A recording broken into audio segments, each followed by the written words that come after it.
اس ملک کو آزاد کرانے کے لیے قربانی دی ہے۔ مسجد میرٹھ کے اندر جن لوگوں نے قربانیاں دی ہیں، جنہیں پھانسی کے تختے پر چڑھایا گیا ہے، وہ تقریباً 152 ہیں، اکثریت علماء کی ہے۔ کیا قصور تھا؟ ملک کی آزادی کے لیے اپنی جانوں کو قربان کرنا اور اس کے لیے کام کرنا، یہ قصور تھا۔ انہیں سب کو پھانسی کے تختے پر چڑھا دو۔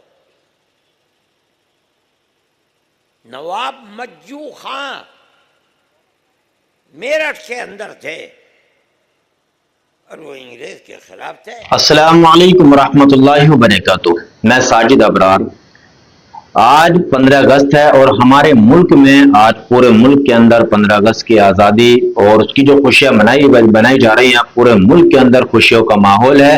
اور اسی ماحول کے اندر اس مولانا ارشد مدنی کا بڑا ہی خوبصورت بیان کہ مسلمانوں کی کیا اس میں یوگدان رہا ہے اور مسلمانوں نے کتنی محنت اس ملک کے اندر کی ہے اور مسلمانوں نے اپنی کتنی قربانیاں اس ملک کے لیے دی ہیں، بڑا ہی پیارا بیان ہے، آپ لوگوں کی خدمت میں حاضر ہے۔ آئیے چلیے سنتے ہیں، میں بھی آپ لوگوں کے ساتھ سنتا ہوں۔ آج کی تاریخ یہ بتاتی ہے کہ آج کی حکومتیں اور افراد صرف مسلمان ہی کے مخالف نہیں، مسلمان کے بھی مخالف ہیں، مسلمان کے مذہبی اسلام کے بھی مخالف۔ آپ لوگ اس بیان کو پورا ضرور سننا۔ ان حکومتوں نے مسجدوں کو نہیں گرایا، ان حکومتوں نے مدرسوں کو بلڈوزر نہیں چلائے۔ آج مسلمان کو بھی ہر طرف مارا جا رہا ہے اور ہماری مذہبی جگہوں کو بھی بلڈوزر سے گرایا جا رہا ہے۔ یہ آج کی تاریخ ہے۔ جمعیت علماء اس کی مخالف ہے۔ ہماری تاریخ کو پڑھو۔ ابھی چند دن ہوئے عدالت کے اندر بیان دیتے ہوئے ساورکر کے پڑپوتے نے کہا میرے باپ نے، دادا پردادا نے 10 مرتبہ گورنمنٹ انگریز کی گورنمنٹ سے معافی مانگی ہے، لیکن ان چیزوں کو عوام کے سامنے نہیں لایا جاتا۔ ہمارے باپ دادا کی تاریخ کو دیکھو، جنہوں نے بڑی خوشی کے ساتھ پھانسی کے پھندے کو اپنے گلے لگایا ہے، ان کو بتاؤ کہ انہوں نے کئی دفعہ انگریز سے معافی مانگی ہے۔ کہ ہماری تاریخ ہے، ہمارے بزرگوں کی تاریخ ہے، کس لیے کیا جا رہا ہے؟ ہماری تاریخ کو مٹایا جا رہا ہے؟ نہیں، میں کہتا ہوں مٹانے والے مٹ جائیں گے، ہماری تاریخ نہیں مٹ سکتی۔ ملک کی آزادی کے لیے بہت ہندو اور مسلمانوں نے قربانیاں دی ہیں، مگر ایسی قربانی کہ 7 سمندر پار ہندوستان سے پکڑ کر کے سعودی عرب، اس زمانے میں سعودی عرب نہیں تھا، ترکی کی حکومت تھی، وہاں سے ان کو پکڑ کر اور مالٹا میں بھیجا۔ یہ انہی مسلمانوں کے لیڈر اور قائدوں کی قربانی تھی ملک کے لیے۔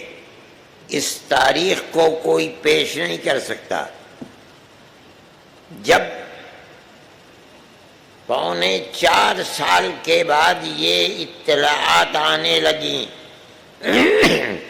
کہ ان لوگوں کو چھوڑا جانے والا ہے، تو ان کے جو شاگرد دیوبند اور دلی میں تھے، انہوں نے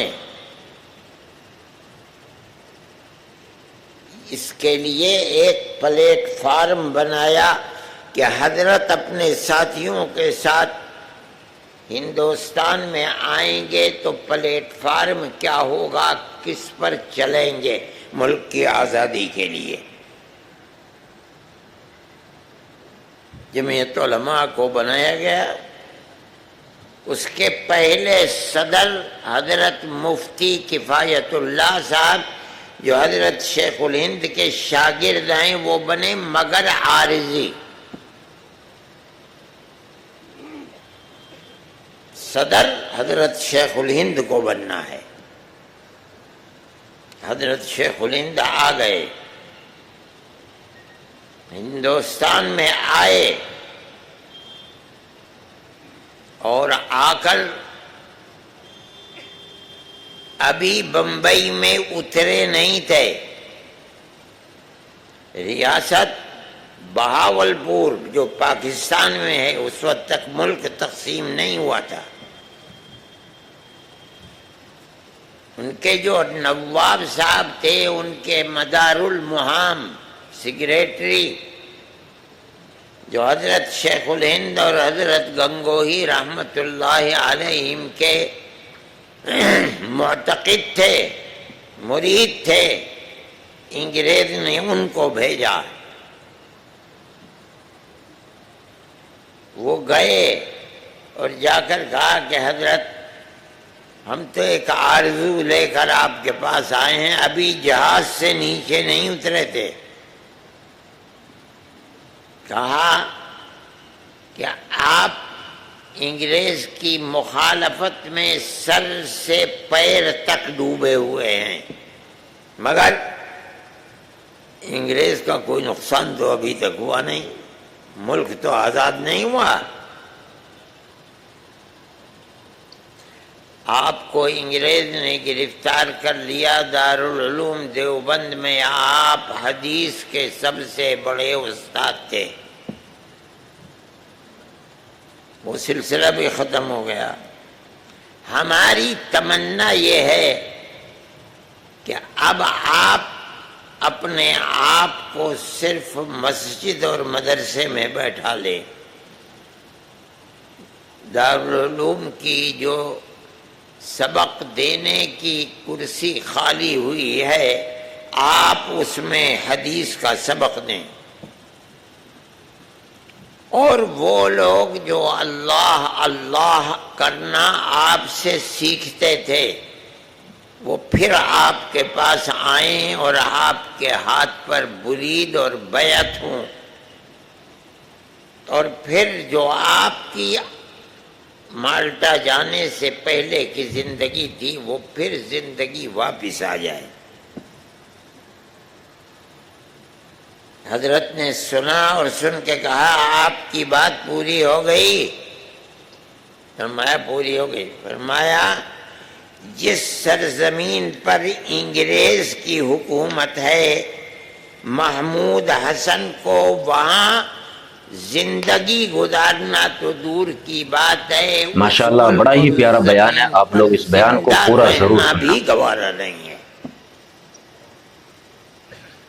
مجھے تو اس سرزمین کا مرنا بھی پسند نہیں ہے، میں تو صرف اس لیے آیا ہوں کہ میں ہندوستان کے مسلمان اور ہندو کو یہ بتاؤں